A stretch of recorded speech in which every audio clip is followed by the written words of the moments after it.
Connect your iPhone and laptop with the original data cable. Unlock your iPhone before connecting the data cable.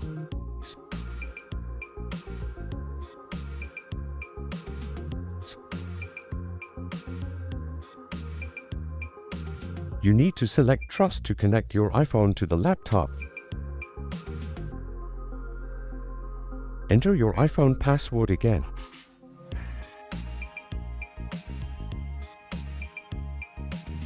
Now go to the computer screen.